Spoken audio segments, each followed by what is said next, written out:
10 जुलाई 2019 महाराष्ट्र के सतपुड़ा जंगलों में 5 दोस्तों का एक ग्रुप ट्रैकिंग के लिए गया था। अर्जुन, राघव, कबीर, तन्मय और सीमा, 5 कॉलेज के दोस्त जिन्हें आखिरी बार जंगल के अंदर जाते हुए देखा गया था। उनके कैमरे, बैग और कुछ जली हुई चीज़ें तो मिलीं, लेकिन 5 की लाशें आज तक नहीं मिलीं। इस ट्रिप की शुरुआत बहुत उत्साह से हुई थी।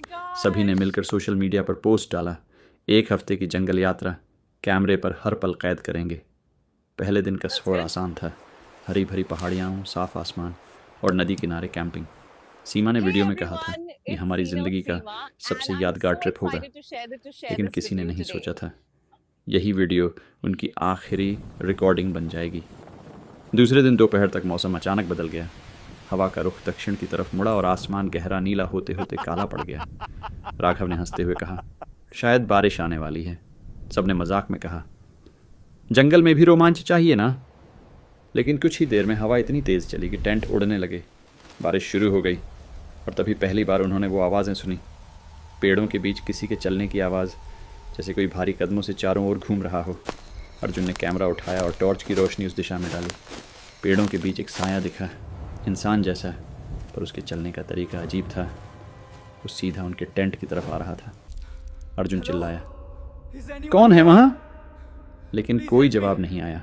रात जैसे जैसे बढ़ती गई, माहौल और डरावना होता गया। सीमा ने टेंट में बैठे बैठे कहा, कुछ ठीक नहीं लग रहा। और तभी बाहर से आवाज़ आई, राघव। सबने एक दूसरे की तरफ देखा, क्योंकि वो आवाज़ किसी दोस्त की नहीं थी। राघव बाहर भागा, पर जब वो लौटा उसका चेहरा सफ़ेद पड़ चुका था।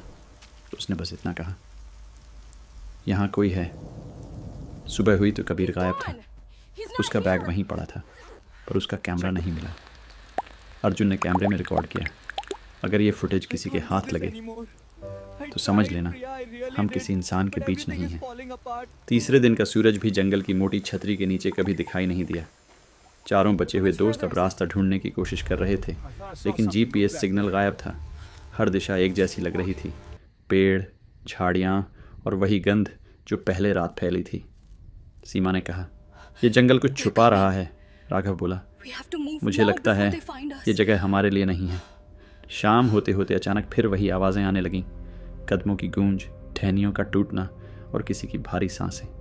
तन्मय ने टॉर्च उठाई और तभी उसके सामने कुछ हिला। एक चेहरा, आधा कीचड़ में ढका, लाल आंखों वाला, जैसे कोई जानवर नहीं, इंसान भी नहीं। तन्मय ने चीख मार दी। बाकी सब भागे। जब सब वापस कैंप पहुंचे, तन्मय वहाँ नहीं था। अब सिर्फ 3 लोग बचे थे, अर्जुन, सीमा और राघव। भय, भूख और थकान ने सबकी हालत ख़राब कर दी थी। सीमा बार बार कहती रही, हमें यहाँ से निकलना होगा। अर्जुन ने कहा, रास्ता ढूंढना नामुमकिन है, बस दिशा याद रखो। पर तभी राघव रुका। क्या तुमने सुना? कोई हमें पुकार रहा है। और वो आवाज़ फिर आई, अर्जुन। इस बार वो बहुत पास से आई थी। रात का अंधेरा अब सब कुछ निकल चुका था।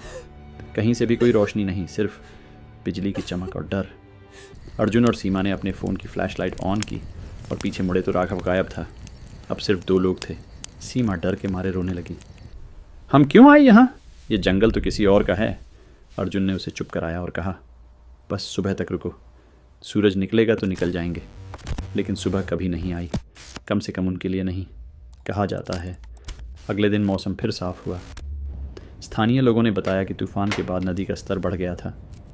पुलिस जब वहाँ पहुँची तो एक टूटा कैमरा और कुछ जल चुके मोबाइल मिले। वीडियो कार्ड में सिर्फ 12 मिनट की रिकॉर्डिंग बची थी, जिसमें अर्जुन और सीमा आखिरी बार एक दूसरे से कह रहे थे, अगर कोई इसे देख रहा है तो कृपया बताना कि हम आखिरी तक लड़े थे। उसके बाद वीडियो बंद हो जाता है। पुलिस ने पूरे जंगल की तलाशी ली, ड्रोन से लेकर खोजी कुत्तों तक सब लाया गया, लेकिन 5 दोस्तों का कोई निशान नहीं मिला। न कपड़े, न हड्डियाँ, न शव, बस वही जगह, वही जंगल और हर रात कुछ आवाज़ें जो अब भी आती हैं। स्थानीय लोग कहते हैं कि उस क्षेत्र में सदियों पहले कुछ जनजातियाँ रहती थीं जो जंगल को जीवित आत्मा मानती थीं।